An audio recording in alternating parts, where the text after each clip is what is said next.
ದೇವರಾದ ಪರಿಶುದ್ಧವಾದ ನಮಗೆ ಮಹಿಮೆಯಾಗಲಿ. ಕ್ರಿಸ್ತನ ಮೂಲಕವಾಗಿ ದೇವರ ಲೋಕಕ್ಕೆ ಮತ್ತೊಂದು ಹೊಸ ಮುಂಜಾನೆಯನ್ನು ದಯಪಾಲಿಸಿದ್ದಾರೆ. ಹಾಗಾಗಿ ನಾವು ದೇವರಿಗೆ ಕೃತಜ್ಞತರ ದಯ ಉಳ್ಳವರಾಗಿರೋಣ.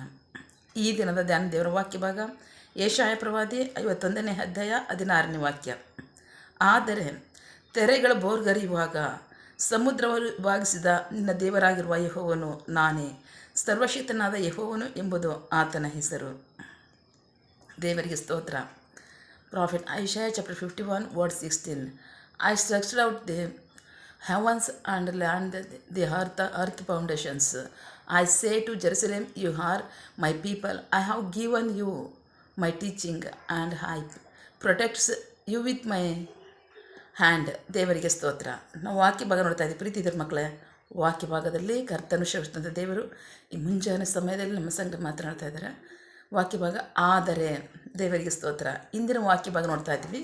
ದೇವರು ನಮ್ಮ ಜೀವಿತಗಳಲ್ಲಿ ಮಾಡಿರ್ತಕ್ಕಂತಹ ಅದ್ಭುತಗಳು, ರಕ್ಷಣೆಗಳು, ಆದರಣೆಗಳು, ಸಹಾಯವನ್ನು ಕುರಿತಾಗಿ ಹೇಳಿ ಅವ್ರು ಹೇಳ್ತಾ ಇದ್ದಾರೆ. ಆದರೆ ತೆರೆಗಳು ಬೋರ್ಗರಿಯುವಾಗ ಸಮುದ್ರವನ್ನು ವಿಭಾಗಿಸಿದ ನಿನ್ನ ದೇವರಾಗಿರುವ ಯೆಹೋವನು ನಾನೇ, ಸರ್ವಶಕ್ತನಾದ ಯೆಹೋವನು ಎಂಬುದೇ ಆತನ ಹೆಸರು. ಬಹಳ ಪ್ರಮುಖವಾಗಿ ಈ ಕಾರ್ಯಗಳು ನಡೆದಿದೆ ಅಂದರೆ ನಡೆದಿದೆ ವಿಮೋಚನಾ ಖಂಡದಲ್ಲೇ. ಇಸ್ರಾಯೇಲರನ್ನು ಈಜಿಪ್ಟ್ ದೇಶದಿಂದ ಕಾನಾನ್ ದೇಶಕ್ಕೆ ನಡೆಸುವಾಗ ದೇವರು ಕೆಂಪು ಸಮುದ್ರವನ್ನು ಹೊಣ್ಣ ನೆಲವಾಗಿ ಮಾಡಿದ್ರು. ದಡ ತುಂಬಿ ಹರಿತಿದ್ದಂಥ ಯೋರ್ದಾನನ್ನು ತಡೆದು ನಿಲ್ಲಿಸಿದ್ರು. ಈ ಕಾರ್ಯವನ್ನು ಮಾಡಿದಾಗ ಖಚಿತವಾಗಿ ಮಾಡಿದ್ದಾರೆ. ಆದರೆ ಇನ್ನೊಂದು ವಾಕ್ಯ ನೋಡೋಣ ಈಗ. ಯೆಶಾಯ ಪ್ರವಾದಿ 43ನೇ ಅಧ್ಯಾಯ 1-2ನೇ ವಾಕ್ಯ. Same book chapter 43:1-2. ಈಗಲಾದರೂ ಯಾಕೋಬನ ವಂಶವೇ, ಇಸ್ರಾಯೇಲ್ ಸಂತಾನವೇ, ನಿನ್ನನ್ನು ಸೃಷ್ಟಿಸಿ ರೂಪಿಸಿದವನಾದ ಯೆಹೋವನು ಹೀಗೆನ್ನುತ್ತಾನೆ, ಹೆದರಬೇಡ, ಏಕೆಂದರೆ ನಾನು ನಿನ್ನನ್ನು ವಿಮೋಚಿಸಿದೆನಲ್ಲ, ನಿನ್ನ ಹೆಸರಿಡಿದು ಕರೆದೆನಲ್ಲ, ನೀನು ನನ್ನವನೇ. ನೀನು ಜಲರಾಶಿಯನ್ನು ದಾಟಿ ಹೋಗುವಾಗ ನಾನು ನಿನ್ನೊಂದಿಗಿರುವೆನು,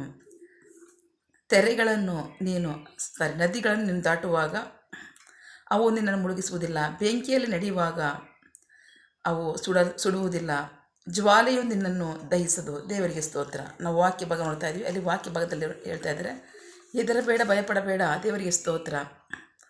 ಆ ಕಾಲದಲ್ಲಿ ಅದು ನಡೆದೈತೆ ಸರಿ. ಈಗ ದೇವರು ಯೆಶಾಯ 43 ಹೇಳಾಗ ಆ ಕಾರ್ಯ ನಡೀತಾ ಅಂದರೆ ಖಂಡಿತ ಇಲ್ಲ.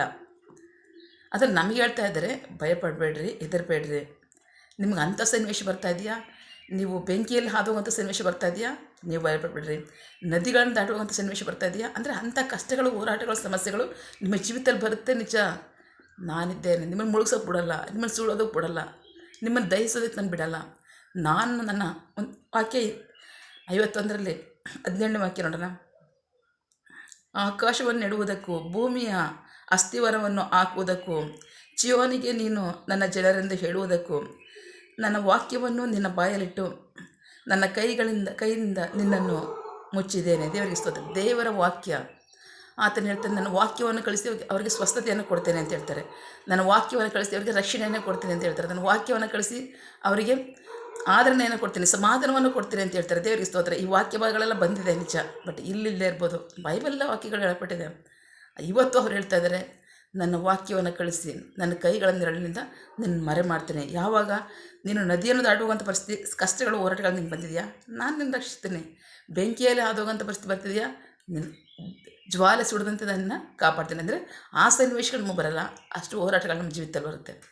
ಅವ್ರು ಹೇಳ್ತಾ ಇದ್ದಾರೆ, ಹೆದರಬೇಡ, ಭಯಪಡಬೇಡ. ನಾನೇ ನಿನ್ನ ದೇವರಾದ ಯೆಹೋವನು, ನಾನು ಸರ್ವಶಕ್ತನು, ಆಕಾಶವನ್ನು ಭೂಮಿಯನ್ನು ಉಂಟು ಮಾಡುವ ಆತನು, ಸರ್ವಶಕ್ತನು, ಸಮಸ್ತವನ್ನು ಉಂಟು ಮಾಡುವಾತನು. ನಿನ್ನ ದೇವರು ನಾನಿದ್ದೇನೆ. ನಿನ್ನ ಸಮಸ್ಯೆಗಳಿಗೆ, ಕಷ್ಟಗಳಿಗೆ ನೀನು ಭಯಪಡಬೇಡ. ನಾನು ನಿನ್ನ ಸಂರಕ್ಷಿಸ್ತೇನೆ, ಆಧರಿಸ್ತೇನೆ, ಸಹಾಯ ಮಾಡ್ತೇನೆ ಅಂತ ಹೇಳ್ತಾರೆ.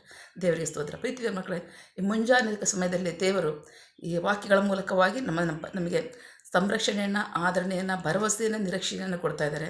ನಂಬಿಗಸ್ತರಿಗೆ ವಾಕ್ಯಕ್ಕೆ ಬಿದ್ದರಾಗೋಣ. ವಾಕ್ಯದ ರಕ್ಷಣೆಯನ್ನು, ಆದರಣೆಯನ್ನು, ಸಹಾಯವನ್ನು, ಸಮಾಧಾನವನ್ನು ಹೊಂದ್ಕೊಳ್ಳೋಣ. ಆಮೇಲೆ ದೇವರಿಗೆ ಮಹಿಮೆ ಆಗಲಿ, ನಮಗೆ ಆಶೀರ್ವಾದ, ರಕ್ಷಣೆ ಉಂಟಾಗಲಿ. ಆಮೇಲೆ ಪ್ರಾರ್ಥಿಸಿಕೊಳ್ಳೋಣ.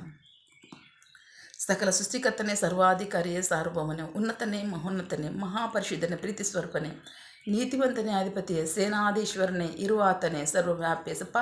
ಈ ದಿನ ವಾಕ್ಯಗಳ ಮೂಲಕವಾಗಿ ನಮ್ಮ ಸಂಗಡ ಮಾತಾಡುವಂತಹ ನಿಮ್ಮ ಪ್ರೀತಿಗಾಗಿ, ನಂಬಿಗಸ್ತಿಗಾಗಿ ನಿಮಗೆ ಸ್ತೋತ್ರ. ವಾಕ್ಯ ಭಾಗದಲ್ಲಿ ಈ ಮುಂಜಾನೆ ಸಮಯದಲ್ಲಿ ನಮ್ಮ ಸಂಗಡ ಮಾತನಾಡ್ತಾ ಇದ್ದೀರಾ. ಆದರೆ ತೆರೆಗಳು ಬೋರ್ಗರೆಯುವಾಗ ಸಮುದ್ರವನ್ನು ವಿಭಾಗಿಸಿದ ನಿನ್ನ ದೇವರಾದ ಯೆಹೋವನು ನಾನೇ ನಿನ್ನ ಸಂಗಡ ಇದ್ದೇನೆ.